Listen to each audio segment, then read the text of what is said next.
சிறியோர் பெரியோர் அத்தனை பேரையும் கர்த்தர்தாமே ஆண்டவரே ஸ்தோத்திரம் அப்பா. ஆண்டவரை கொண்டு வரணுமாய் செபிக்கிறோம். தேவனே ஸ்தோத்திரம் அப்பா. அந்த ஆராதனைக்கு தலைகளை எல்லாவற்றையும் கர்த்தர் நீக்கி போடும் ஆண்டவரே. கர்த்தாவே ஸ்தோத்திரம் ஸ்தோத்திரம் ஸ்தோத்திரம் ஸ்தோத்திரம் கர்த்தாவே. மகிமையான காரியங்களை தேவன் செய்ய வேண்டுமாய் செபிக்கிறோம் ஆண்டவரை. செய்து கொடுக்கிறேன் ஆண்டவரே அப்பா. இப்பொழுது நேரத்தில் கொண்டு வாருங்க ஆவியானவரே. ஸ்தோத்திரம் ஸ்தோத்திரம் இயேசுவே ஸ்தோத்திரம் ஆண்டவரே. ஸ்தோத்திரம் எல்லா தடைகளையும் மாற்றுங்க. உங்கள் தேவ பிள்ளைகளோடு கர்த்தர் நாளிலே பேச வேண்டுமாய் இடைவிடாமல் செபிக்கிறோம் கர்த்தாவே. உடைய வல்லமையுள்ள கரத்தில் தாழ்த்தி ஒப்புக் கொடுக்கிறோம். இயேசு நாமத்தில் ஜெபங்கள் நல்ல பிதாவே. ஆமென். பாடத்திருக்கிற 118வது பாடலை பாடப்படுவோம். கீதம் கீதம் ஜெய ஜெய கீதம். கீதம் ஜெய ஜெய கீதம் கை கொட்டி பாடிடுவோம். கீதம் கீதம் ஜெய ஜெய கீதம் கை கொட்டி பாடிடுவோம்.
எங்கள் அன்பின் பரலோக பிதாவை துதிக்கிறோம் ஆண்டவரே, ஸ்தோத்திரிக்கிறோம்.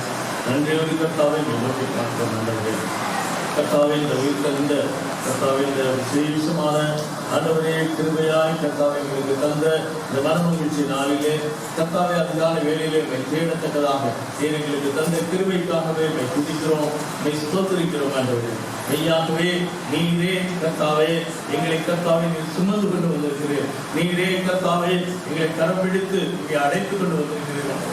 கர்த்தாவை நீ துதிக்கிறோம், ஸ்தோத்திரிக்கிறோம் ஆண்டவரே. நீர் கர்த்தாவே அங்கே இல்லை ஆண்டவரே, நீர் இங்கே இருக்கிறீர்.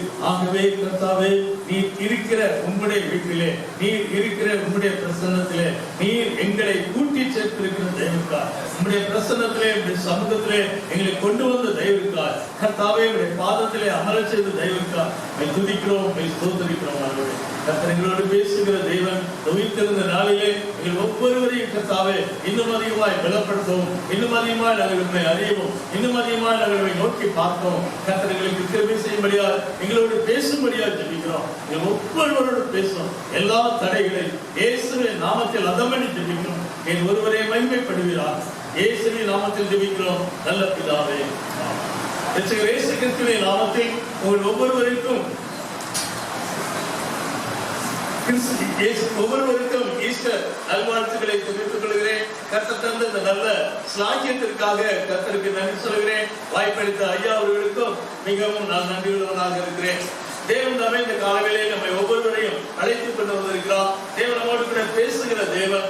நாம் இருக்கிற விதமாக அவருடைய கருத்திலே கொடுக்கும் போது தேவன் நம் ஒவ்வொருவரோடும் அவர் பேசுகிறவராகவே இருக்கிறார்.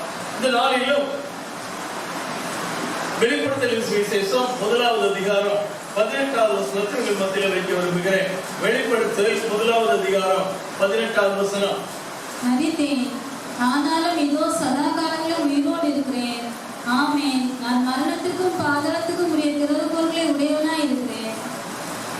இங்கே இயேசு சொல்கிற வார்த்தை பார்க்கிறோம். மரித்தேன், அதோட முடிஞ்சது. ஆனாலும்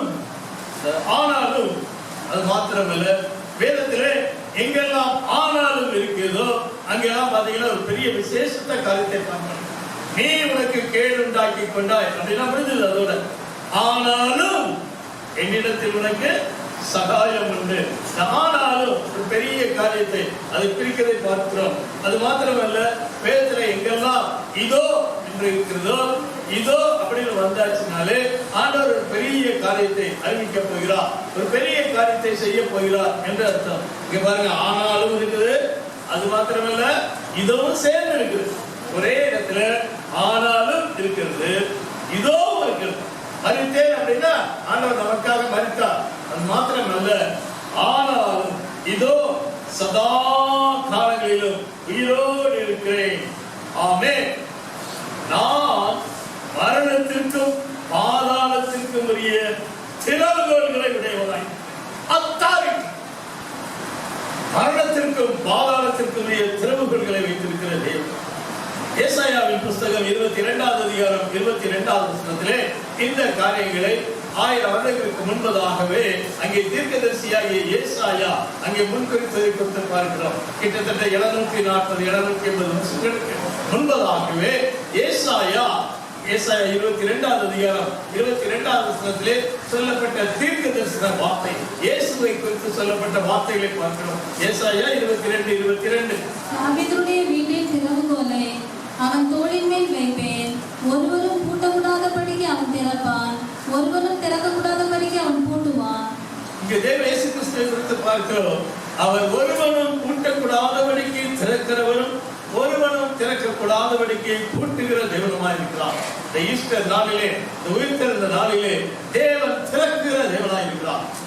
எவைகளெல்லாம் பூட்டப்பட்டிருந்தவைகளோ, எவைகளெல்லாம் அடைக்கப்பட்டிருந்தவைகளோ, எவைகளெல்லாம் மூடப்பட்டிருந்தவைகளோ அவைகளெல்லாம் தேவன் திறக்கிற தேவனாய் இருக்கிறார். முதலாவதாக தேவன் திறந்தது மார்க்கு சுவிசேஷம் 16வது அதிகாரம் 4வது வசனம், லூக்கா 24:2, யோவான் 20வது அதிகாரம் 1வது வசனம். இந்த 3 வசனங்களிலே ஆண்டவர் திறந்தது எதை என்று பார்த்தால் கல்லறையை திறந்தார். அது வரைக்கும் கல்லறை திறக்கப்பட்டவைகளே அல்ல. கல்லறை என்றாலே அது மூடினதுதான். கல்லறை என்றால் அது முடிந்ததுதான். கல்லறை என்றால் அதற்கு பிறகு அது திறக்கப்படவே கூடாததாக இருந்தது. இங்கோ இயேசு கிறிஸ்துவின் கல்லறையை குறித்து பார்க்கும்போது அது மற்ற கல்லறைகளை போல அல்ல. அந்த கல்லறையிலே ஒரு பெரிய கல் வைக்கப்பட்டிருந்தது. புரட்டப்பட முடியாத ஒரு கல், பெரிய ஒரு கல். அது மாத்திரமல்ல, அந்த கல்லின் மேலே அரசாங்க முத்திரையும் இடப்பட்டிருந்தது. அத்தாரிட்டி. கல் ஏற்கனவே பெரியதா இருந்தது. அது மாத்திரமல்ல, அதிலே அத்தாரிட்டி. யாரும் அதை தொடக்கூட முடியாமல் இருந்தது. அந்த கல்லை தொட்டாலே அவ்வளவுதான், அரெஸ்ட் பண்ணிடுவாங்க, இல்லைன்னா போட்டே தள்ளிடுவாங்க. அது மாத்திரமல்ல, அதற்கு மேலாக அந்த கல் ரோம காவலர்களாலே காவல் காக்கப்பட்டிருந்தது. அதற்கும் மேலாக அந்த கல்லை குறித்து சொல்லும்போது அது மரணத்தின் வாசலாகவே இருந்தது. வாசல் அது ஒன்றே, வருகிறவர்களெல்லாம் அது விழுங்கிக் கொண்டே, அது பாதாளத்தின் வாசல். அது வருகிறவர்களெல்லாம் விழுங்கிக் கொண்டே ஒன்றே. அதற்கப்புறம் வழியே, அதுக்கு திரும்ப அதிலிருந்து வருவதற்கு வழியே கிடையாது. எல்லாவற்றுக்கு மேலாக மரணம் எப்படி இருந்தது சொன்னா, முதல்ல பிடிங்க, முதல்ல பிடிச்சுன்னா விடவே விடாது. அது கொஞ்சம் கூட அதற்கு ஈவு இறக்கம் எதுவுமே இருக்காது. மற்ற எந்த மிருகம், சிங்கத்துல இருந்து தப்பிச்சவங்க கூட உண்டு, கரடியில இருந்து தப்பிச்சவங்களும் உண்டு, எல்லாம் நிறைய காரியங்களை பார்க்கலாம். ஆனால் முதலை என்று சொன்னால் பிடித்ததுதான். மரணம் அதை பார்க்கிலும் அது ஒரு பிடியாக வருகிறவர்கள் எல்லாம் பிடித்துக் கொண்டே இருந்தது. மரணம் ஏன் வந்தது என்று நமக்கு எல்லாருக்கும் தெரியும். ஆதாம் ஏவாளும் பாவம் செய்தபடினாலே மரணம் இடையிலே வந்தது. தேவனுடைய சித்தத்தின்படி, தேவனுடைய திட்டத்தின்படி மரணம் என்பதே கிடையாது. ஆதாமையும் ஏவாளையும் தேவன் உண்டாக்கின போது அங்கே பாவமே இல்லை. மனிதன் பாவம் செய்தால் ஆகவே மரணம் வந்தது. மனிதனுடைய பாவத்தினாலே மரணம் வந்தது. மரணம் ஒவ்வொருவரையும் ஆட்கொண்டது. வேதம் சொல்கிறது, ஒருவனுடைய கீழ்ப்படியாமையினாலே, ஆதாமும் ஏவாளும் கீழ்ப்படியாததினாலே மரணம் வந்தது. அது மாத்திரமல்ல, அவர்கள் மூலமாய் அவர்கள் சந்ததியிலே பிறந்து கொண்டிருக்கிற ஒவ்வொரு இன்றைக்கு வரைக்கும் மரணம் மரணம் மரணம் என்று விட்டது. இந்த மரணம் என்றாலே ஒரு பயம். வேதத்தை பார்க்கிறோம், மரணம் என்றாலே ஒரு பயம். ஆகவேதான் மரணம் எதிரே இருக்கிறது. நிருபம் 2வது அதிகாரம் 14-15 வசனத்திலே பார்க்கிறோம், மரண பயம். அதுக்கு வந்து ஏதோ பயமே கிடையாதுங்க. No fear. ஆண்டவரோடு கூட அருமையாக இருக்கும்போது, ஆண்டவரோடு கூட அருகில் இருக்கும்போது, ஆண்டவருடைய பிரசன்னத்தில் இருக்கும்போது, பாவம் வராமல் இருக்கும்போது, மரணம் என்பதை நினைத்து பார்க்காதது ஒன்று. ஏதேன் தோட்டமாக இருந்ததோட கல்லறை தோட்டம் என்பது இல்லாத ஒன்றாக இருந்தது. ஆனால் பாவம் உள்ளே வந்த போது அங்கே மரணம் ஆட்கொள்கிறதை பார்க்கிறோம். மரணம் வந்த போது மரண பயம். நான் மரித்து விடுவேனோ, நான் மரித்து விடுவேனோ. கர்த்தருக்கு ஸ்தோத்திரம். மரணத்தை போல நிச்சயமானதும், மரண நேரத்தை போல நிச்சயமற்றதும் எதுவும் கிடையாது. ஒருத்தர் பிறந்துட்டான் அப்படின்னாலே, ஒரு பேபி, ஒரு கேர்ள் பிறந்துச்சு அப்படின்னாலே உடனே என்ன உண்டு அவளுக்கு நிச்சயம். அவள் டாக்டர் ஆவாளோ, இன்ஜினியர் ஆவாளோ, நீட் எக்ஸாம் பாஸ் ஆவாளோ, அதை பத்தி ஒரு நிச்சயம் கிடையாது. ஆனா ஒண்ணு நிச்சயம், அவள் ஒரு பேபி, ஒரு குழந்தை பிறந்துச்சுன்னு என்ன நிச்சயம்? ஒரு நாள் இது மரிக்கத்தான் போகுது, மரிச்சுதான் ஆகணும். நிச்சயமான ஒண்ணு மரணம். ஆனால் கர்த்தருக்கு ஸ்தோத்திரம், நிச்சயம் இல்லாதது என்ன தெரியுமா? எப்ப மறிப்போம்? ஐயோ சீரியஸா இருக்காங்க அவ்வளவுதான் நினைப்போம். எல்லாருமே வீட்டுல ரெடி கூட பண்ணி வச்சிருப்பாங்க. ஆனா பிழைச்சி வீட்டுக்கு வந்துருவாங்க. உண்மைதானே? கைவிடப்பட்டவங்க, டாக்டரால கைவிடப்பட்டவங்க, அவங்க எல்லாம் எல்லாமே பிழைச்சிருக்காங்க. பிழைக்கவே பிழைக்காதவங்க கூட பிழைச்சு வந்துருவாங்க. ஆனா தீர்த்து பார்த்தா எத்தனையோ பேர் பாருங்க, பேசிக்கிட்டு அப்துல் கலாம் ஐயா பேசிக்கிட்டு இருக்கும்போது என்ன ஆனாரு? அப்படியே கொலாப்ஸ் ஆனார். நினைச்சு பார்த்துருப்பாங்க. எப்போ மரணம் வரும்னு தெரியாதுங்க. ஆண்டவர் நமக்கு தான் அப்படிப்பட்ட கிருபையை கொடுத்திருக்கிறார். அந்த தெரியாம இருக்கிறதுனாலதான் நம்ம இன்னும் எப்படி இருக்கிறோம்? சந்தோஷமா இருக்கிறோம். உண்மைதானே? ஆண்டவர் ஒருவருக்கு தான் அவர் எப்பொழுது மரிப்பார், எங்கே மரிப்பார், எப்படி மரிப்பார்னு அவருக்கு தெரியும். அவருக்கு தெரிஞ்சது. நம்ம மரணத்தை கொடுத்து அவருக்கு தெரியும். ஆனால் இந்த காரியத்திலே ஆண்டவர் பார்த்தீங்கன்னா, அவர் மறைவானவைகள் கர்த்தருக்கே உரியவைகள் என்று அவர் கணக்கே வைத்திருக்கிறார். ஆக மரணம் என்பது ஒரு நிச்சயமான ஒன்று. இந்த மரணத்துக்கு, இந்த மரணத்திற்கு அநேக பயந்து கொண்டிருக்கிற வேலையிலே தான் இயேசு மரித்ததினாலே எபிரேயர் 2:14-15 பார்க்கிறோம், மரண பயத்தில் இருக்கிறவர்களை விடுதலையாக்கும்படிக்கு அவர் நமக்கு ஒரு பெரிய விடுதலை கொடுத்திருக்கிறார். அவர் கல்லறை திறக்கப்பட்டபடினாலே, அந்த கல்லறை பெரிய கல்லினால் மூடப்பட்ட போதும் அது முத்திரையிடப்பட்ட போதும், ரோம போர் சேவர்களாலே காக்கப்பட்ட போதும், அது முதலை பிடியை போல அது பிடித்துக் கொண்டே இருந்த போதும், அது வல்லமையோடு கூட இருந்த போதும் கூட, அது தன்னுடைய அதிகாரத்தை காண்பித்தது கூட, இயேசு அந்த கல்லறை முதலாவதாக திறந்தார். அது வரைக்கும் மங்களம். அது மரணம் என்பது அது ஒரு அமங்கலமாக சொல். மரணம் என்றால் அமங்கலமான ஒரு சொல். ஆனால் ஏதும் சொல்கிறது, ஆண்டவர் அதை மங்களமாக மாற்றி இருக்கிறார், அதை அருமையாக மாற்றி இருக்கிறார். ஆகவேதான் சங்கீதம் 116 சங்கீதம் 15வது வசனத்திலே விதமாக வாசிக்கிறோம், கர்த்தருடைய பரிசுத்தவான்களின் மரணம் அவர் பார்வைக்கு அருமையான. பழைய ஏற்பாட்டிலேயே மரணத்தை குறித்து சொல்லும்போது அருமையான மரணம். பிலிப்பியர் 1:21 அங்கே பவுல் சொல்கிறார், கிறிஸ்து எனக்கு ஜீவன், சாவு எனக்கு ஆதாயம், மரணம் எனக்கு இப்பொழுது லாபம். முந்தி எதெல்லாம் மரணம் என்றாலே பயமாய் இருந்தது, மரணம் என்றாலே அது அமங்கலமாய் இருந்தது, மரணம் என்றாலே அது பயங்கரமான ஒரு பெரிய பாரமாயிருந்தது. ஆனால் தேவன் அவையெல்லாம் மாற்றி இருக்கிறார். அது மாத்திரமல்ல, உலகத்துல தீர்காயுசா இருந்தா பாக்கியவான்னு சொல்லுவாங்க.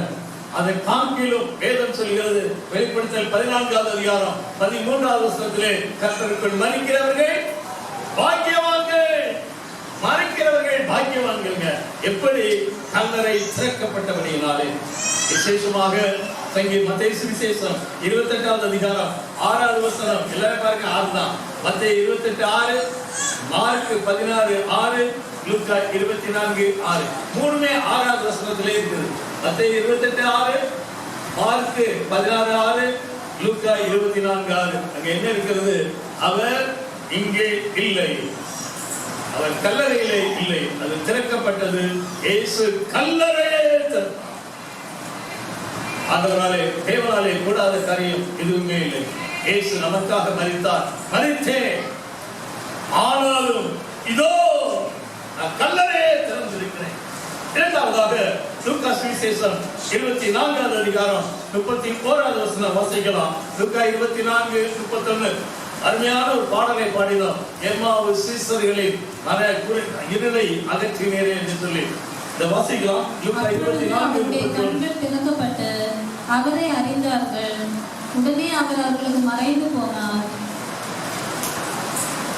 லூக்கா 24:31 அப்பொழுது அவருடைய கண்கள் திறக்கப்பட்டு அவரை அறிந்தார்கள். இங்கே 2 சீசர்களை குறித்து பார்க்கிறோம். எம்மாவு சீசர்கள் தேவனோடு கூட இருந்தவர்கள், தேவனோடு கூட நெருங்கி பழகியவர்கள், தேவனோடு கூட ஐக்கியமாய் இருந்தவர்கள். ஆண்டவர் ஏற்கனவே அநேக காரியங்களை தன்னை குறித்து வெளிப்படுத்தி இருந்தார், தம்மை தெளிவாக வெளிப்படுத்தி இருந்தார். ஆனாலும் கூட அவர்களோ அவிசுவாசத்தினாலே அவர்கள் அங்கே பயணிக்கிறதை குறித்து பார்க்கிறோம். அவர்கள் அவிசுவாசத்தினாலே இருவரும் 2 பேருமாக புலம்பிக் கொண்டு செல்கிறார்கள். நாம் அவரை நம்பி இருந்தோமே, நாம் அவரை குறித்து அவரைத்தானே நாம் எல்லாம் நம்பி இருந்தோம், அவர் தான் நம்மை ரட்சிப்பார், அவர் தான் நமக்கு போதுமானவர், அவர் நமக்கு போதும் என்று நம்பி இருந்தோமே என்று சொல்லி அவர்கள் அவிசுவாசத்தோடு கூட அங்கே செல்கிறதை பார்க்கிறோம். ஆனால் வேதம் சொல்கிறது, இயேசு அவர்களோடு கூட, அவர்கள் இயேசுவை தேடவில்லை. மரியா மகதலேனா மரியாள் கல்லறைக்கு வந்து தேடினது போல அவர்கள் தேடவில்லை. ஆனால் இயேசுவோ அந்த வேளையிலே, அந்த சாயங்கால வேளையிலே 2 சீசர்களை தேடி சென்ற தேவன். 2 சீசர்களை தேடி சென்றாருங்க. போனா பரவாயில்ல, விடவே இல்லைங்க. அவர் தானே சொன்னார், 100 ஆடுகளிலே ஒரு ஆடு காணாமல் போனாலும் பரிதவிக்கிற மேய்ப்பனாய் இருக்கிறாரு. 2 சீசர்கள் தானே, பரவாயில்லை என்று சொல்லி அவர்களை விட்டுவிடவே இல்லை. அவருடைய பேரு கூட இங்கே குறிப்பிடப்படவில்லை.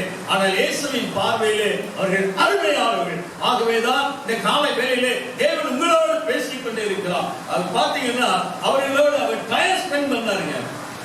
ஒரே இடத்துல நின்ற மாத்திரத்துல நான் இருக்கிறேன் அப்படின்னு சொல்லி அப்படியே அவர் வெளிப்படவில்லை.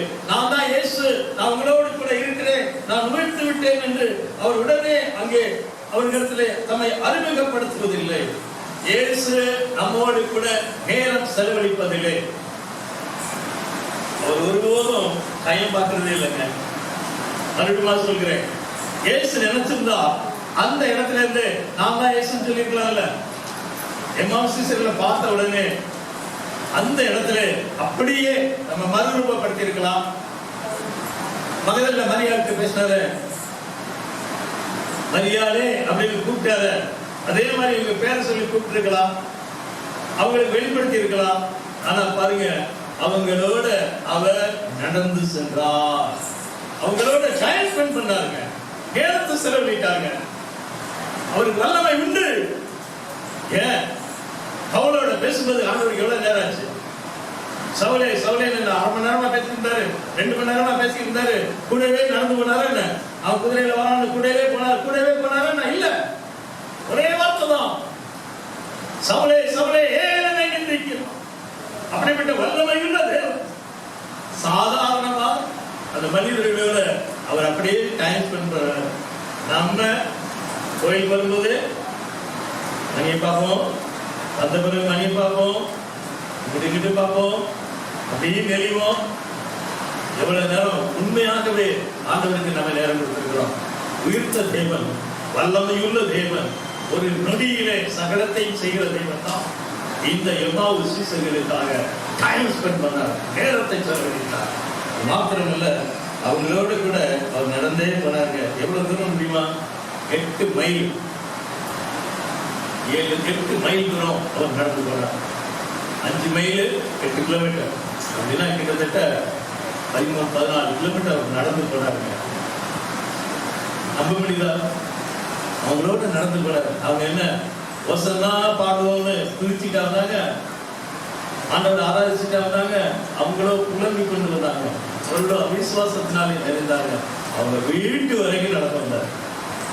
நமக்கு ஒரு தேவன் உண்டு, நம்ம கூட நடந்து வருகிற தேவன். இந்த பலவீனங்களை குறித்து பரிதபிக்கப்படாத பிரதான ஆசாரியர் நமக்கு இராமல் எல்லா விதத்திலும் நம்மை போல் சோதிக்கப்பட்டும் நமக்காய் பாடுபட்ட பிரதான ஆசாரியரே நமக்கு இருக்கிறார். நம்மை குறித்து பரிதபிக்கிற தேவன், நம்முடைய பலவீனங்களை அறிந்திருக்கிற தேவன், நம்முடைய அவிசுவாசங்களை அறிந்திருக்கிற தேவன். அவர்களோடு கூட அவர் நடந்து சென்றார். சும்மா இல்லைங்க, ஃப்ரெண்ட்ஷிப்பா போனாருங்க. அந்நியராகத்தான் இருந்தார். அவங்க யாருன்னு தெரியாது, ஏசு யாருன்னே அவங்களுக்கு தெரியாது. அப்படி இருந்தாலும் கூட தம்மையே அப்படியே மறைத்து, தம்மையே அப்படியே அவர்களோடு கரைந்து, சாதாரண ஒரு அந்நியனை போல, சாதாரண ஒரு வழிபோக்கனை போல அவர்கள் மத்தியிலே அவர் அப்படி பார்த்தீங்கன்னா அவர் பேசிக்கொண்டே செல்கிறார். இயேசுவுக்கு நிகர் யாருமே கிடையாது. பேசிக்கொண்டிருக்கும் போது அவருடைய அவிசுவாசமான வார்த்தைகளை கேட்கிறார். எலிசா அதே காலத்திலே பார்க்கிறோம், வானத்திலிருந்து மதகைகளை திறந்தாலும், பலகணிகளை திறந்தாலும், வானத்திலிருந்து மதகையே திறந்தாலும் இது நடக்குமா? ஒரு வார்த்தை தான் அவிசுவாசமா கேட்டான். ஆனா வேதத்திலே பார்க்கிறோம், அந்த ராஜாவின் பிரதானி 2 ராஜாக்களின் புஸ்தகம் 7ஆம் அதிகாரம் வாசிக்க வேண்டாம், 1, 2 வசனங்களிலே அந்த பிரதானி விதிப்பட்டு சென்றதை குறித்து பார்க்கிறோம். வானத்திலிருந்து இறங்கி வந்த கேப்ரியே நல்ல செய்தியோடு கூட வந்திருக்கிறார். சகரியாவே பயப்படாதே, உன் வேண்டுதல் கேட்கப்பட்டது. நல்ல செய்தி, உனக்கு ஒரு குமாரன் பிறக்க போகிறான். கர்த்தரின் ஜெபத்தை கேட்டார். ஆசாரியனாயிருந்தும் சகரியா அதை விசுவாசிக்காமல் நம்ப முடியாமல் போனபடினாலே கேப்ரியலுக்கே கோபம் வந்துச்சுங்க. நல்ல செய்தி தான் சொல்ல வந்தார், ஊமையாக்கணும் தான் வந்தாரு. கேப்ரியலுக்கே கோபம் வந்தது அவிசுவாசத்தை பார்த்து. ஆனால் இயேசுவோ எவ்வளவு பொறுமையாக அவர்களோடு பேசி, அவர்களோடு கூட பழகி, அவர்களை உற்சாகப்படுத்தி பலப்படுத்துவதை பார்க்கிறோம். மனக்கண், அவருடைய அவிசுவாசமான கண்களை அவர் திறந்தார் என்று பார்க்கிறோம். நம்ம கூட பல வேலைகளிலே ஆலயத்தில் இருக்கும்போது நமக்கு விசுவாசம், ஆலயத்தில் இருக்கும்போது உற்சாகம், ஆலயத்தில் இருக்கும்போது இன்னும் ஆண்டவரோடு கூட ஐக்கியத்திலே நெருங்கி சேர்ந்திருக்கிறோம். ஆனால் பாடுகள் மத்தியிலே, உபத்திரவங்களின் மத்தியிலே, வீட்டில் ஒரு சின்ன ப்ராப்ளம், வேலை செய்கிற இடத்துல ஒரு சின்ன ப்ராப்ளம் தான், அந்த சூழ்நிலையை பார்த்து நான் கூட எத்தனையோ முறை அவிசுவாசங்களிலே மூழ்கி இருக்கலாம். இந்த காலங்களிலே இயேசு நம்முடைய கண்களை திறக்கிறது என்ன இருக்கிறார். கல்லறையை திறந்த தேவன் அவிசுவாசமான கண்களை திறக்கிறவராய் இருக்கிறார். 3ஆவதாக பார்க்கிறோம், யோவான் 20ஆம் அதிகாரம் 19ஆவது வசனம். யோவான் 20:19. வாரத்தின் முதல் நாளில் அன்றைய தினம் சாயங்கால வேளையிலே சீசர்கள் கூடியிருந்த இடத்தில் யூதர்களுக்கு பயந்ததினால் கதவுகள் பூட்டியிருக்கையில் இயேசு வந்து நடுவே நின்று உங்களுக்கு சமாதானம் என்றார். கதவுகள் பூட்டியிருக்கையில் யூதர்களுக்கு பயந்ததினால் இயேசுவையே கொலை செய்து விட்டார். இயேசுவையே சிலுவையிலே அறைந்து விட்டார். இயேசுவையே அவமானப்படுத்தி இவ்வளவாய் நிந்தித்து அவரையே கொன்று விட்டார்கள். இனி நாம் தான் லெத்து என்று சொல்லி சீசர்கள் எல்லாம் பயந்து ஒதுங்கி ஒரு மூலையிலே இருந்தது மாத்திரமல்ல, அவர்களாகவே கதவுகளை அடைத்துக் கொண்டார்கள். பயம் நிறைந்த அறை. கல்லறையை திறந்தார், மன கண்களை அவிசுவாசமான கண்களை திறந்தார். இங்கே பார்க்கிறோம் பயம் நிறைந்த அறை. வேதம் சொல்கிறது, மனுஷனுக்கு பயப்படும் பயம் கண்ணியை வருவிக்கும். ஒரு ஊழியக்காரன் சொன்னால் ஒரு போதும் மனுஷனுக்கு பயப்படக்கூடாது. மனுஷனுக்கு பயப்பட்டா ஊழியமே செய்ய முடியாது. இங்கே சீசர்களுடைய பயத்தை குறித்து பார்க்கிறோம். மறுதளித்த பேதுரு அங்கேதான் இருக்கிறான். ஆண்டவர் அவர்களை தேடி செல்கிறதை குறித்து பார்க்கிறோம். வேதத்தை பார்க்கிறோம். அவர் தேடி சென்று அவர்கள் மத்தியில் நின்று இயேசு வந்து நடுவே நின்று உங்களுக்கு சமாதானம் என்றார். பயம் நிறைந்த அறைகளை, பயம் நிறைந்த கதவுகளை ஆண்டவர் திறக்கிறதை குறித்து பார்க்கிறார். அநேக கரைகளிலே நாம் பயந்து நடுங்குகிறோம். சில பயங்களுக்கு காரணமே இல்லை. பயம்னா அந்த பயத்திற்குமே பயமா இருக்கு. அந்த காலங்களில் ஆண்டவர் நம்மை பார்த்து சொல்கிறார், எதை குறித்து கலங்கிக் கொண்டிருக்கிறீர்களோ, எதற்காக கலங்கிக் கொண்டிருக்கிறீர்களோ, வீண் பயங்கள், தேவையில்லாத பயங்கள். ஆண்டவர் இந்த காலங்களிலே அவர் பயம் நிறைந்த அறையை அவர் திறக்கிறவராகவே இருக்கிறார். இயேசு வந்தார், நடுவிலே அவர் கதவை தட்ட வேண்டியதே. உயிர்த்தெழுந்த இயேசு அந்த கதவை திறக்காமலே அவர் உள்ளே வந்து பிரவேசித்ததை குறித்து பார்க்கிறோம். மாத்திரமல்ல, உங்களுக்கு சமாதானம். ஏன் பயந்தீங்க சொல்லலைங்க, ஏன் பயப்பட்டு நடுங்குறீங்களா சொல்லலைங்க. அந்த ஒரே வார்த்தை, உங்களுக்கு சமாதானம். நீங்கள் அமைதியா இருக்கலாம், நீங்கள் உற்சாகமா இருக்கலாம், உங்கள் மனம் கலங்க வேண்டியதில்லை. நான் உயிரோடு இருக்கிறேன். அந்த ஒரு வார்த்தை தான் பலப்படுத்தி பார்க்கிறோம். அப்போஸ்தலர் 4வது அதிகாரம் 5வது 7வது வசனத்திலே பார்க்கிறோம். சீசர்களை யூதர்களின் நடுவிலே நின்றார்கள். இயேசு இங்கே அப்போஸ்தலரை நடுவிலே நின்று உங்களுக்கு சமாதானம் என்று சொன்னபடினால், நாள் ஒன்று வந்தது, சீசர்களை சுற்றி யூதர்கள், அவர்கள் மத்தியிலே தான் பேதுரு தைரியமாய் நின்று சொன்னார். இயேசு கிறிஸ்துவுக்கு சாட்சியை சொல்கிற வார்த்தை குறித்து பார்க்கிறோம். அப்போஸ்தலர் 2:32, ஜீவாதிபதியை கொலை செய்தீர்கள், அதற்கு நாங்கள் சாட்சிகளாய் இருக்கிறோம். பயத்திலிருந்து ஒரு பெரிய விடுதலை கொடுக்கும்படியா ஆண்டவர் பயம் நிறைந்த கல்லறையும் அவர் தாமாகவே திறந்ததை கொடுத்து பார்க்கிறார். அடுத்ததாக 4வதாக பார்க்கிறோம். யோவானிலே சுவிசேஷம் 20வது அதிகாரம் 26வது வசனத்திலே பார்க்கிறோம். மறுபடியும் வாசிக்கலாம். 20:26. மறுபடியும் 8 நாளைக்கு பின்பு அவருடைய சீஷர்கள் வீட்டுக்குள்ளே இருந்தார்கள். தோமாவும் அவர்களுடனே கூட இருந்தான். கதவுகள் பூட்டப்பட்டிருந்தது. அப்பொழுது இயேசு வந்து நடுவே நின்று உங்களுக்கு சமாதானம் என்றார். மறுபடியும் இயேசு இங்கே பார்க்கிறோம். 26வது வசனத்திலே மறுபடியும் இயேசு அவர்கள் நடுவே நின்று உங்களுக்கு சமாதானம் என்றார். முதல் முறையாக வந்து சொன்னபோது பயத்திலிருந்து ஒரு விடுதலை கொடுத்தார். இங்கே மறுபடியும் என்று சொல்லும்போது இடையிலே பார்க்கிறோம். சீசர்கள் வீட்டுக்குள்ளே இருந்தார்கள். தோமாவும் அவர்களோட கூட இருந்தார். ஒரு மனிதனுக்காக இயேசு மறுபடியும் வருகிறதை குறித்து பார்க்கிறோம். 24வது வசனத்திலே விதமாக வாசிக்கலாம். 24. இயேசு வந்திருந்தபோது 12 ஒருவனாகிய திதிப்பு எனப்பட்ட தோமா என்பவன் அவர்களுடனே கூட இருக்கவில்லை. 25. மற்ற சீஷர்கள் கர்த்தரை கண்டோம் என்று அவருடைய சொன்னார்கள்.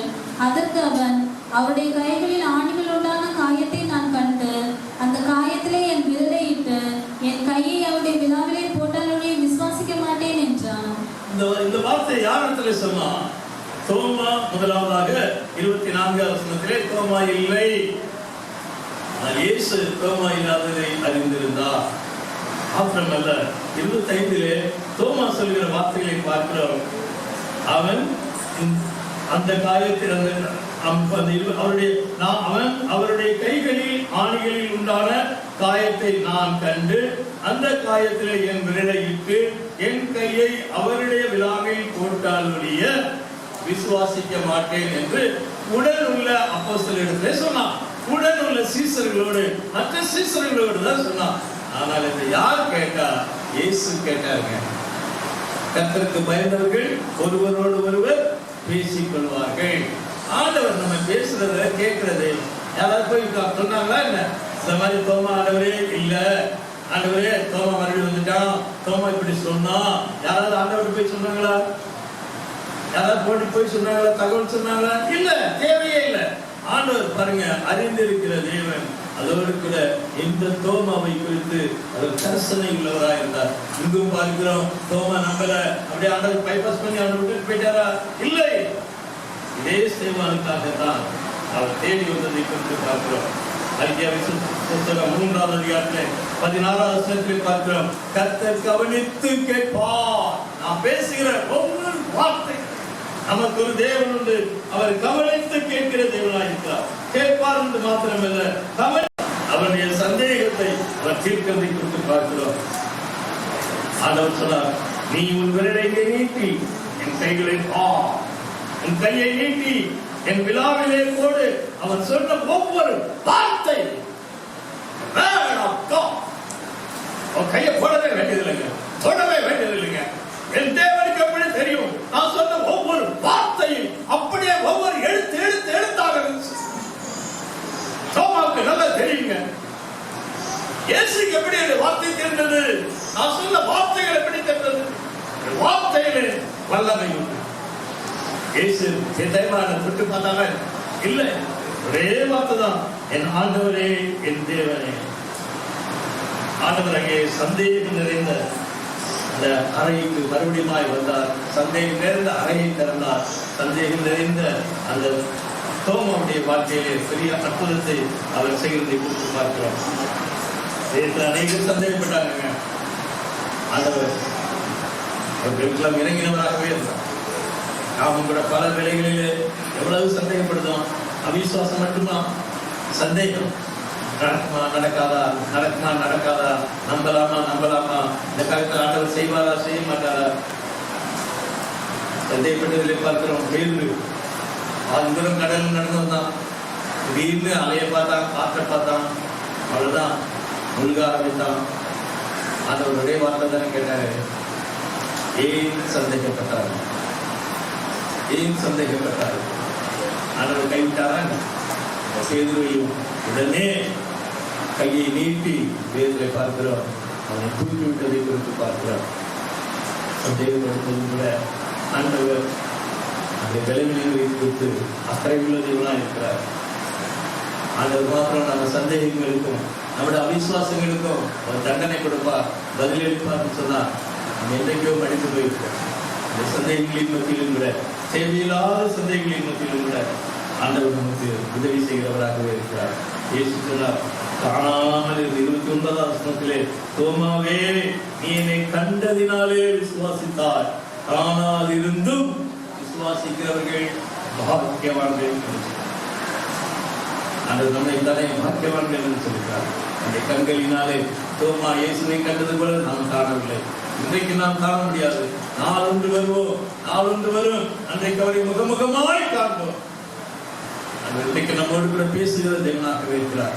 நம்மை குறித்து சொல்லும்போது தோமா என்ன சொல்லியிருக்கிறாங்க, காணாமல் இருந்தும் என்னை விசுவாசிக்கிறவர்கள் பாக்கியவான்கள் என்று சொல்றாங்க. தோமாவை பார்க்கிலும் ஆண்டவர் நம்மை கர்சனை உள்ளவராய், நம்மை உயர்த்துகிற தேவனாய், நம்மை கனம் பண்ணுகிற தேவனாய் இருக்கிறார். ஆண்டவர் ஒரு மனிதனுக்காக அங்கே தேடி வந்தார். ஆகவே தான் தோமா தானே அப்படின்னு ஆண்டவர் விட்டுறல. அந்த தோமாவை அவர் பலப்படுத்தினார், சந்தேகங்களை நீக்கினார்.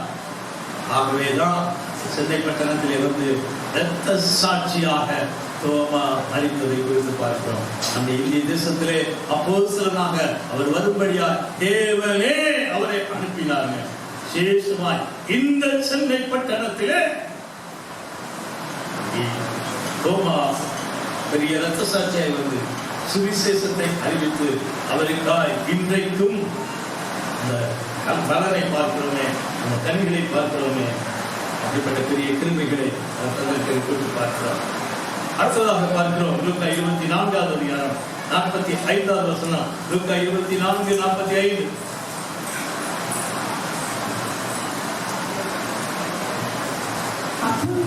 அப்பொழுது வேத வாக்கியங்களை அறிந்து கொள்ளும்படி அவருடைய மனதை அவர் திறந்து அவர்களை நோக்கி, எழுதியிருக்கிறபடி கிறிஸ்து பாடுபடவும் 3ஆம் நாளில் மரித்தோரிலிருந்து எழுந்திருக்கவும் வேண்டியதா இருந்தது. இங்கே மறுபடியும் இயேசு அவர்களை பார்க்கிறோம். இயேசு இங்கே இந்த காரியத்திலே 44வது 45வது வசனத்திலே பார்க்கிறோம். 44வது வசனத்திலே அவர்களை நோக்கி, மோசேயின் நியாயப்பிரமாணத்திலும் தீர்க்கதரிசிகளின் ஆகமங்களிலும் சங்கீதங்களிலும் என்னை குறித்து எழுதியிருக்கிறவைகள் எல்லாம் நிறைவேற வேண்டியது என்று நான் உங்களோடு இருந்தபோது உங்களுக்கு சொல்லிக் கொண்டு வந்த விசேஷங்கள் இவைகளே என்றார். ஆண்டவர் அவர்களோடு இருக்கும்போது 3.5 வருடம் அந்த காலத்திலேயே அவர்கள் அநேக வேளைகளிலே மோசே இப்படி சொல்லி இருக்கிறார், சங்கீதத்திலே இப்படி இருக்கிறது, தீர்க்கதரிசிகள் இப்படி சொல்லியிருக்கார், சொல்லிக்கொண்டே வந்தார். இப்பொழுது மறுபடியுமாய் அவர் அவர்களுக்கு நினைப்பூட்டுகிறதை கொடுத்து பார்க்கிறோம். மாத்திரமல்ல, அப்பொழுது வேத வாக்கியங்களை அறிந்து கொள்ளும்படி அவர்களுடைய மனதை அவர் திறந்து, ஆண்டவர் வசனத்தை புரிந்து கொள்ளும்படியாக, வசனத்தை நாம் கிரகிக்கும்படியாக, வார்த்தைகளை ஏற்றுக்கொள்ளும்படியாக ஆண்டவர் நம்முடைய மனதை திறக்கிறார். ஆண்டவர் பாருங்க, இங்கு பாத்தீங்கன்னா வசனங்களினாலே, வார்த்தைகளினாலே, தீர்க்கதரிசனங்களிலும் தீர்க்கதரிசிகள் சொன்னவைகளை காரியங்களையும் அவர் நினைப்பூட்டி அவருடைய மனதை திறக்கிறதை கொடுத்து பார்க்கிறோம். வேதத்தினாலே, வேத வாக்கியங்களினாலே மங்களாய் இருந்த, அறிய முடியாத, உணர முடியாதவைகளே இருந்த அந்த மனதை ஆண்டவர் திறக்கிறார். நாம் வேதத்தை திறக்கும் பொழுதெல்லாம் ஆண்டவர் இப்பொழுதும் நம்முடைய மனக்கண்களை திறக்கிற தேவனாய் இருக்கிறார். நம்முடைய மனதை ஒரு விசாலமாக்குகிற தேவனாய் இருக்கிறார். அது மாத்திரமல்ல, அடுத்ததாக முக்கியமாக அப்போஸ்தலர்களின் புத்தகம் 1வது அதிகாரம் 9 முதல் 11வது வசனங்களிலே இங்கும் இயேசு திறக்கிறதை குறித்து பார்க்கிறோம். அப்போஸ்தலர் 1வது அதிகாரம் 9 முதல் 11. கல்லறையை திறந்தார், அவிசுவாசமான கண்களை திறந்தார், பயம் நிறைந்த அறையை திறந்தார், சந்தேகம் நிறைந்த அறையை திறந்தார், மனதை திறந்தார். விசேஷமாக அப்போஸ்தலரின் 1வது அதிகாரத்திலே அவர் இங்கே எதை திறக்கிறார் என்று சொல்ல வாசிக்கலாம். 9 முதல் 11. இவைகளை அவர் சொன்ன பின்பு அவர்கள் பார்த்து கொண்டிருக்கையில் அவ்வியர எடுத்துக் கொள்ளப்பட்டார். அவர்கள் கண்களுக்கு மறைவாக ஒரு மேகம் அவரை எடுத்துக் கொண்டது. அவர் போகிற போது அவர்கள் வானத்தை அண்ணாந்து பார்த்து கொண்டிருக்கையில் இதோ வெண்மையான வஸ்திரம் தைத்தவர்கள் 2 பேர் அவர்கள் அருகே நின்று, கலிலேயராகிய மனுஷரே, நீங்கள் ஏன் வானத்தை அண்ணாந்து பார்த்து நிற்கிறீர்கள்? உங்களிடத்திலிருந்து வானத்துக்கு எடுத்துக் கொள்ளப்பட்ட இந்த இயேசுவானவர் எப்படி உங்கள் கண்களுக்கு முன்பாக வானத்துக்கு எழுந்தருளி போனாரோ அப்படியே மறுபடியும் வருவார் என்றார்கள். இங்கே பார்க்கிறோம், அவர்களுக்கு முன்பாக வானம் திறக்கப்பட்டது, வானங்கள் திறக்கப்பட்டது, பரலோகமே திறக்கப்பட்டது. கல்லறை மாத்திரம் திறந்தது மாத்திரமல்ல, கல்லறையும் திறந்தது, அதே வேளையிலே பரலோகமும் திறந்திருக்கிறதை குறித்து பார்க்கிறோம். பரலோகத்தையே திறந்தார். ஒருவனும் கூட்டக்கூடாதபடிக்கு திறக்கிற தேவன் பரலோகத்தையே திறந்தார். அதற்கு முன்பதாக மரணம் மாத்திரமல்ல, அங்கே மனுஷனுக்கு ஆளுகை செய்து கொண்டதல்ல, இங்கே பரலோகமும் அடைப்பட்டிருந்தது. பரலோகம் அடைப்பட்டிருந்தது. ஆதாமும் ஏவாளும் பாவம் செய்த போது அவர்கள் ஏதேன் தோட்டத்திலிருந்து அவர்கள் துரத்தப்பட்டார்கள். ஏதேன் தோட்டத்திலிருந்து அவர்கள் துரத்தப்பட்டார்கள். மறுபடியும் பிரவேசியாதபடி ஏதேன் தோட்டத்திற்குள்ளேயே அவர்கள் சொல்ல முடியாது. ஆனால் இயேசு நமக்காய் மரித்த போது, இயேசு நமக்காய் உயிர்த்த போதோ அங்கே வானமே பரலோகமே திறக்கிறதை குறித்து பார்க்கிறோம். எபிரேயருக்கு எழுதிய நிருபம் 9வது அதிகாரம் 24வது வசனம், நமக்காக இயேசு பரலோகத்தில் பிரவேசித்திருக்கிறார். நமக்காக இயேசு வானங்களையும் பரலோகத்தையுமே திறந்தார். பரலோகம் இன்றைக்கு நமக்காக திறக்கப்பட்டிருக்கிறது. அவருக்காக மாத்திரமல்ல, அவர் பிரதான ஆசிரியராக அவர் முதலிலே சென்றிருக்கிறார். அவர் சென்றிருக்கிறபடிதான் அவர் ஆயத்தம் பண்ணி கொண்டிருக்கிறார். அவர் ஆயத்தம் பண்ணி கொண்டிருப்பதனாலே நாள் ஒன்றிலே அவர் திரும்ப வருவார். நம்மையும் அங்கே பரலோகத்திற்கு அவர் அழைத்து செல்கிற தேவனாகவே இருக்கிறார். அப்போஸ்தலர் நடவடிக்கைகளின் புத்தகம் 8வது அதிகாரம், சேவான் மரிக்கும்போது அவன் இரத்த சாட்சியாய் மரிக்கிறான். அப்பொழுது அவன் கண்ட காட்சியை பார்க்கிறோம். இதோ வானங்கள் திறந்திருக்கிறதையும் மனுஷகுமாரன் தேவனுடைய வலது பார்சத்திலே நிற்கிறதையும் நான் காண்கிறேன். நமக்காக வானமே திறக்கப்பட்டிருக்கிறது, நமக்காக பரலோகமே திறக்கப்பட்டிருக்கிறது. அதுதாங்க நமக்கு நம்பிக்கை. நம்முடைய குடியிருப்போ பரலோகத்தில் இருக்கிறது. இங்க நமக்கு சொந்த வீடுமே இல்லாம இருக்கலாம், இங்க நிச்சயமானவைகள் எதுவுமே இல்லாம இருக்கலாம், நிரந்தரமானவைகள் என்று சொல்லத்தக்க எதுவுமே, ஆனால் நிரந்தரம், நிச்சயம், எட்டர்னிட்டி, நித்தியம், நிரந்தரமானது, நிச்சயமானது, நித்தியமானது, எட்டர்னிட்டி. பரலோகத்திலே பார்க்கறதில்லை. ஆண்டவர் வந்த நோக்கமே பரலோகத்தை திறப்பதற்காக, வெறும் கல்லறை மாத்திரம் திறப்பதற்காக அல்ல, வெறும் மன கண்களை திறப்பதற்காக மாத்திரமல்ல, வெறும் அவிசுவாச கண்களை திறப்பதற்கு மாத்திரமல்ல, வெறும் சந்தேகம் நிறைந்த அறையை திறப்பதற்கு மாத்திரமல்ல, வெறும் பயம் நிறைந்த அறையை திறப்பதற்கு மாத்திரமல்ல, பரலோகத்தை நமக்காக திறப்பதற்காகவே இயேசு இந்த உலகத்திற்கு வந்தார்கள். ஆகவே யோவான் 3:16 அவன் கெட்டு போகாமல் நித்திய ஜீவனை அடையும்படிக்கு உங்களுக்கும் எனக்கும் நித்தியம் நித்தியமாய் பரலோகத்திலே நித்திய ஜீவனை கொடுக்கும்படிக்காகவே இயேசு இந்த உலகத்திற்கு வந்தார். அதை நிறைவேற்றி முடித்தார் என்று பார்க்கிறோம். எபேசியருக்கு எழுதின நிருபம் 2வது அதிகாரம் 5 முதல் 7, எபேசியர் 2வது அதிகாரம் 5 முதல் 7வது வசனங்களை பார்க்கிறோம். அந்த விசேஷமாய் 7வது வசனத்திலே உன்னதங்களிலே அவரோட கூட உட்காரவும் செய்தார். இன்னைக்கு இங்கதான் இருக்கிறோம், ஆனாலும் நமக்கு மேல ஒரு சீட் உண்டு. அது எங்க? அவரோட கூட உன்னதத்திலே ஒருவனும் கூட்ட மாட்டான். ஆண்டவர் பாருங்க, திறந்த வாசலை வைத்திருக்கிறார். இன்னைக்கு சுவிசேஷத்திற்காக ஆண்டவர் திறந்த வாசல்களை ஆண்டவர் திறந்து கொண்டே இருக்கிறார். ஒவ்வொரு நாளும், ஒவ்வொரு நேரமும் திறந்த வாசல்கள் பரலோகம் திறக்கப்பட்டதினாலே ஆண்டவர் இன்றைக்கும் திறந்த வாசல்களை நமக்காக வைத்திருக்கிறார். பல வருஷங்கள் பார்ப்பது, நான் சென்னைக்கு வந்து 11 வருஷம் ஆச்சு. முதல்ல வந்தப்போ திடீர்னு வந்த ஒரு மாசத்திலேயே ஈஸ்டர் சர்வீஸ்க்கு ஒரு சர்ச் விட்டு விட்டாங்க. நான் பகலில் அந்த சர்ச்சை பார்த்துட்டு ஒரு நாள் சரின்னு தைரியமா அந்த பக்கம் போயிட்டேன். அது காலையில ஒரு மின்ட்டு பக்கத்தில், மின்ட்டு இந்த பக்கத்தில் அந்த இருக்கு, செமிட்ரி இருக்கு, அது பக்கத்தில். அதுக்கு முன்னாடி காலையில் நான் ஆகா அப்படின்னு நம்ம சர்ச்சை பார்த்துட்டோமே அப்படி போனோன்னா, அங்கே போனோன்னா 4 மணி, கரெக்டாக 4 மணிக்கு முன்னால் போயிட்டு 3:30 மணி இருக்கும். அங்கே போனோன்னு பார்த்தா அங்கே போகணும் சர்ச்சை காணும். சர்ச்சைங்கன்னு கேட்டால் ஆளுக்கு ஒரு சர்ச்சை காட்டினாங்க. சர்ச்சு பேர் சொல்ல தெரியல. சர்ச்சுங்க இருக்குன்னா இங்கே ஒரு சர்ச்சு, பார்த்தா அங்கே ஒரு சர்ச்சு, அடுத்தவங்க பார்த்தா அதுக்கு பின்னால் ஒரு சர்ச்சு, அடுத்தாக்க சர்ச்சுங்கன்னா அங்கே ஒரு சர்ச்சு. சர்ச்சுன்னு பார்த்தா அந்த ஒரு தெருவில் மட்டும் நம்ம ஏகப்பட்ட சர்ச்சு. அதுக்கு அடுத்ததில் அது சொல்லவே வேண்டாம். சுற்றி கிட்டத்தட்ட ஒரு 1/2 மணி நேரம் ரவுண்ட் எடுத்துருப்பாங்க. கடைசியில் கண்டுபிடிச்சிட்டேன். சரியான சீக்கிரம் போனதுனால கண்டுபிடிச்சிட்டேன். காரணம் என்ன? திறந்த வாசல்கள். இன்றைக்கும் பாருங்க, சென்னை பட்டணத்திலே அங்கே தோமாவுடைய ரத்தம் சிந்தப்பட்ட அப்படின்னா அது எந்த சிட்டிலையும் பார்க்க முடியாதுங்க. இன்றைக்கு எருசலேமில் கூட பார்க்க முடியாது. இன்றைக்கும் இங்கே தோமாவுடைய ரத்தம் மறிக்கப்பட்டபடி, தோமாவுடைய ரத்தம் சிந்தப்பட்டபடினாலே திறந்த வாசல்களை பார்க்கலாம். எங்க பார்த்தாலும் சர்ச்சு, எங்க பார்த்தாலும் ஆலயம், எங்க பார்த்தாலும் சபைகள். இயேசு தன்னுடைய சொந்த ரத்தத்தினாலே மீட்டுக் கொண்டு இருக்கிற, ஆண்டவர் எழுப்பி இருக்கிற அவருடைய சரீரமாகிய சபை.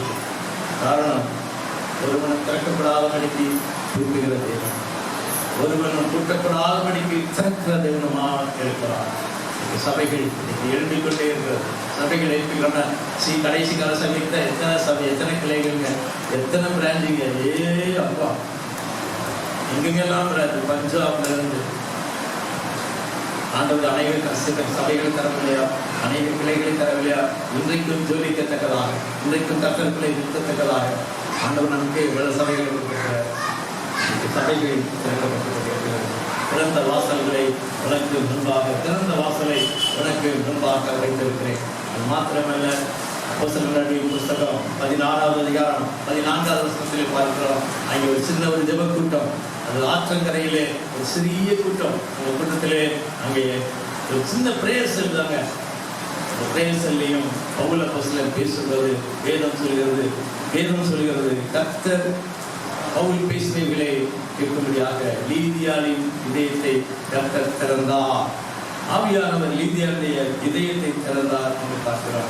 ஆண்டவர் இன்றைக்கும் வேத வசனங்களை அறிந்து கொள்ளத்தக்கதாக, ரட்சிக்கப்படத்தக்கதாக ஆண்டவர் சபை வாசல்களை மட்டுமல்ல விசுவாசிகளையும் ஆண்டவர் திறக்கிறவராகவே இருக்கிறார். சபைகள் திறக்கப்படுகிறது. எந்தெந்த தேசங்கள் எல்லாம் அடைக்கப்பட்டிருந்ததோ, எந்தெந்த தேசங்கள்லாம் சுவிசேஷத்திற்கு வாசல்களை அடைத்ததோ அவைகளெல்லாம் திறக்கப்பட்டுக் கொண்டிருக்கிறது. அங்கதான் ஒரு காலத்துல சைனா அப்படின்னா அதான் முதலில் தான் இருந்தது. இன்னைக்கு எங்க பார்த்தாலும் இன்னைக்கு நிறைய பாத்தீங்கன்னா பைபிள் அப்படின்னாலே சைனா தான். சைனா அப்படின்ட்டு சைனா சைனா சைனா சைனா தான். ஒரு காலத்துல கம்யூனிஸ்ட் தேசமா இருந்த ரஷ்யா, அங்க இருந்துதான் சுவிசேஷமே வெளியே வந்து கொண்டிருக்கிறது. தேவன் அடைபெற்ற வாசல்களை எல்லாம் அவர் திறக்கிறவராய் இருக்கிறார். சுவிசேஷத்திற்கு அடைபெற்றவைகளை அவர் திறக்கிறவராய் இருக்கிறார். வேத வாக்கியங்களை அறிந்து கொள்ளும்படியாய், உணர்ந்து கொள்ளும்படியாய், புரியும்படியாய், கீழ்ப்படியும்படியாய், இயேசுவை ஏற்றுக்கொள்ளும்படியாய், உயிர்த்த இயேசுவை ஏற்றுக்கொள்ளும்படியாய் தேவன் இன்றைக்கும் இதயங்களையே திறக்கிறவராய் இருக்கிறார். இந்த இயேசு காலை வேளையில வாசற்படியில் என்று கதவை தட்டுகிறேன் என்று சொல்லி கதவை தட்டிக் கொண்டிருக்கிறார். வேதனுடைய உள்ளத்துல இல்லைன்னா, இன்னும் இயேசுடைய உள்ளத்துல இல்லைன்னா அவர் தட்டிட்டே தான் இருப்பார். உள்ள உட்கார்ந்து தட்ட வேண்டிய அவசியமே இல்லையே. கல்லறையே திறந்த தேவன், பரலோகத்தையே திறந்த தேவன், ஒருவனும் கூட்டக்கூடாதபடிக்கு திறக்கிற தேவன், வல்லமையுள்ள தேவன், கதவுகளை திறக்காமலேயே உள்ளத்திலே வந்து ஆட்சி செய்யக்கூடிய தேவன். எவ்வளவு ஜென்டிலாக ஏதோ வாசற்படியில் இருந்து கதவை தட்டுகிறேன். ஒருவன் என் சத்தத்தை கேட்டு கதவை திறந்தார். ஆண்டவருக்கு முழு இடம் உண்டோ, முழுவதும் இயேசுவுக்கே, என் முழு உள்ளமும் இயேசுவுக்கே, என் முழு குடும்பமும் இயேசுவுக்கே அர்ப்பணிப்போமா? வானத்தை திறந்த தெய்வம் தான் உள்ளத்தை அவனாலேயே திறக்க முடியும். ஒரு உடைக்கு திறக்கிற தெய்வம் அல்ல, ஒரு பலவந்தம் பண்ணுகிற தெய்வம் அல்ல, ஒரு பலவந்தம் பண்ணக்கூடியவராக இருந்தார். ஏவாள் அந்த கனியை பறிக்கும் போது கையை தடுத்திருக்கலாமே. உனக்காய் ரத்தம் சிந்தி, உனக்காய் தன்னை ஜீவனையை கொடுத்து மரித்து உயிர்த்த இயேசுதான்.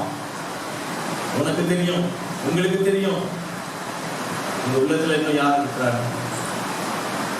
இயேசு இல்லை என்று சொன்னார்.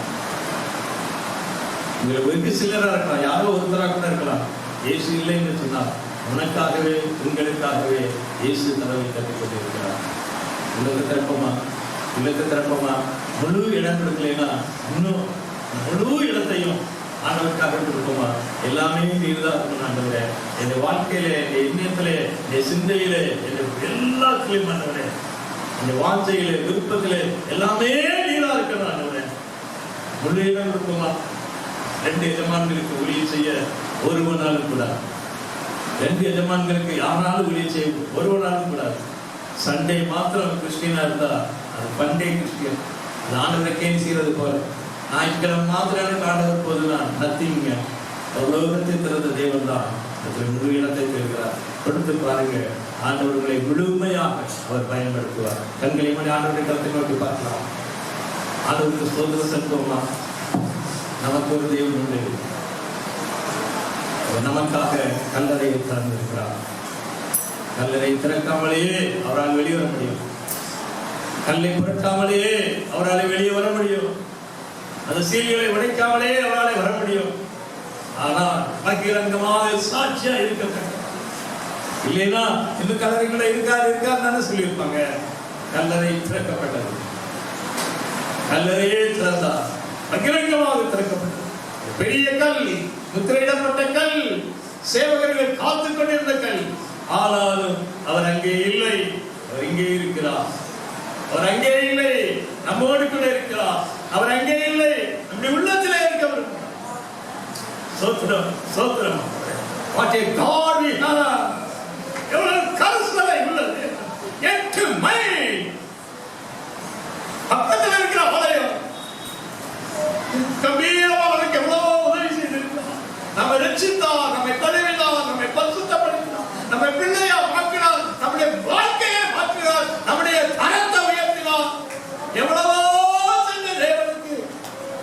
ஆலயத்துக்கு வரும்போது முறுமுறுக்கிறோமே, ஒரு ஜெப கூட்டத்துல வருவதற்கு முறுமுறுக்கிறோமே. ஐயோ ஐயோ ஐயோ, நமக்காக கூடவே நடந்தது. அவிசுவாசமாக இருந்த எம்மாவு சீசர்களோடு கூட டைம் ஸ்பெண்ட் பண்ணது.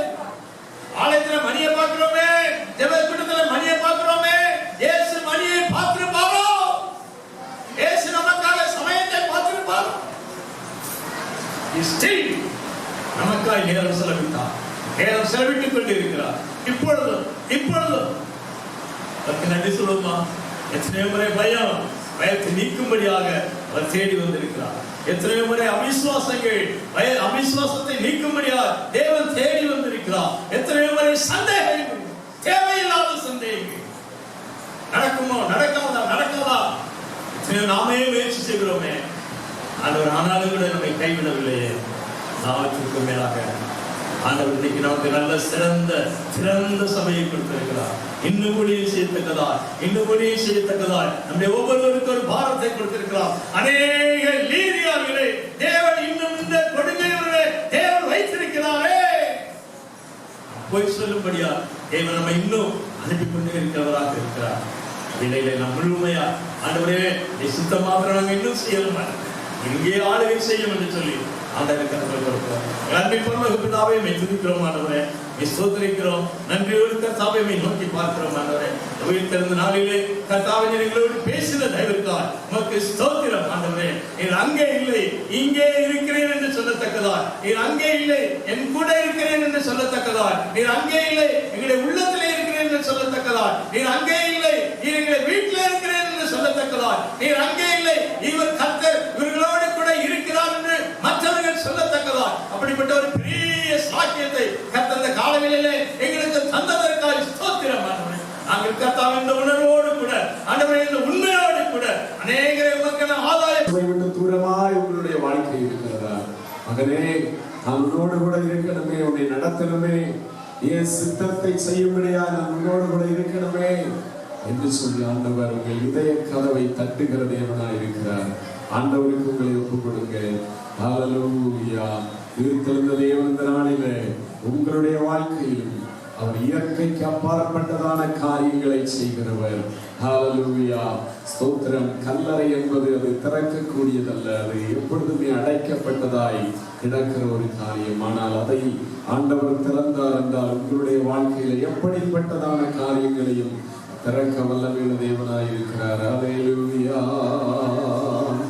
கல்லறை திறந்திடவே கடும் சேவகன் பயந்திடவே, கல்லறை திறந்திடவே கடும் சேவகன் பயந்திடவே, வல்லவரே உயிர் பெறுந்தாரே, வல்ல பிதாவின் செயலிதுவே, வல்லவரே உயிர் பெறுந்தாரே, வல்ல பிதாவின் செயலிதுவே, உயிர் பெறுந்தாரே, அல்லேலூயா, உயிர் பெறுந்தாரே, உயிருடன் எழுந்த சொந்தமானார், உயிருடன் எழுந்த சொந்தமானார்.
அதனால என்னுடைய கதவை என் தட்டுகிறவராய் இருந்தாரப்பா.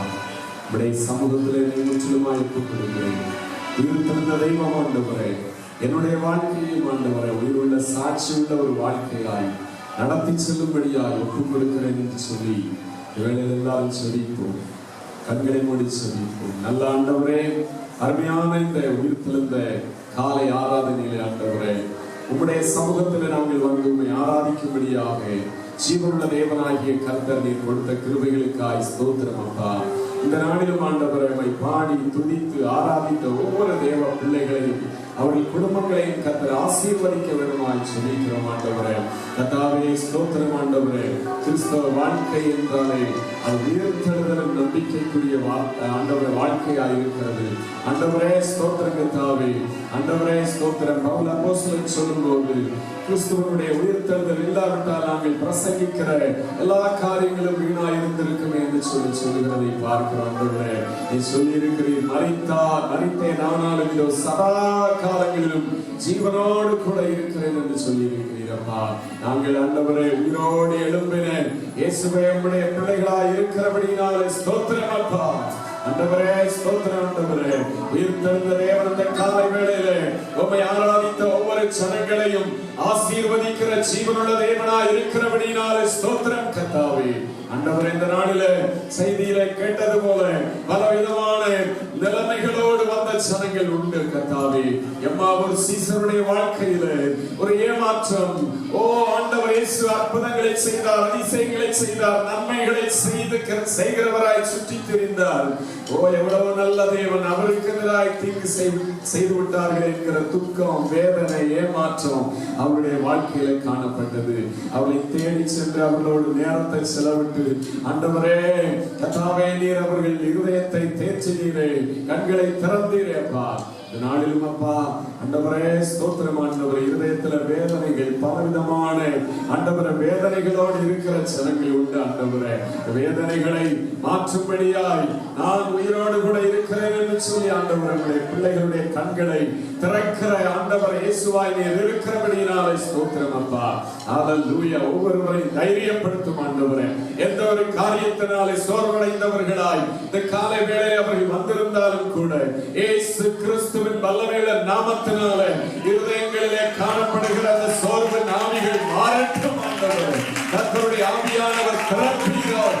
ஹல்லேலூயா. ஒவ்வொரு இருதயங்களிலும் கர்த்தர் கிரியேட் செய்கிறார் ஆண்டவரே. கர்த்தாவே மை ஸ்தோத்திரிக்கிறோம் ஆண்டவரே. ஹல்லேலூயா. ஆண்டவரே ஸ்தோத்திரம். பயந்திருந்த சீசர்களுக்காக பயப்பட வேண்டாம் என்று சொல்லி உங்களுக்கு சமாதானம் என்று சொல்லி நடத்துவீரே கர்த்தாவே. ஆண்டவரே ஸ்தோத்திரம். இந்த நாளில் அப்பா ஒவ்வொரு தேவ பிள்ளைகளுடைய வாழ்க்கையிலும் உங்களுக்கு சமாதானம், உங்களுக்கு நிம்மதி என்று சொல்லி அவர்களை நடத்தி செல்ல வேண்டுமாய் சொல்லிக்கிறோம் கர்த்தாவே. ஆண்டவரே ஸ்தோத்திரம் அப்பா ஸ்தோத்திரம். ஒவ்வொருடைய வாழ்க்கையிலும் ஆண்டவரே உயிர்த்தெழுந்த தேவனுக்கு சாட்சியாய் காணப்பட கர்த்தர் உதவி செய்யும். அன்றைக்கு உயிர்த்தெழுந்த தேவனுடைய சுவிசேஷத்தை முதலாவதாக மகதலேனா மரியாள் எல்லாருக்கும் சொன்னது போல உயிர்த்தெழுந்த நாளிலே ஆண்டவரே, உயிர்த்தெழுந்த நாளில் ஆண்டவரே ஈஸ்டர் ஆண்டவரே பண்டிகையை ஆண்டவரை கொண்டாடுகிற ஒவ்வொரு தேவ பிள்ளைகளுடைய வாழ்க்கையிலும் இயேசுவுக்கு சாட்சியாய் நிறுத்த வேண்டுமாய் சொல்லிக்கிறோம். இயேசு உங்களுக்காக அவர் உயிர்த்தெழுந்த தேவனாய் இன்றைக்கும் ஜீவிக்கிறவராய் இருக்கிறார் என்று சொல்லி ஆண்டவரை ஒவ்வொருவரும் சாட்சியாய் நிற்க உதவி செய்யும் அப்பா.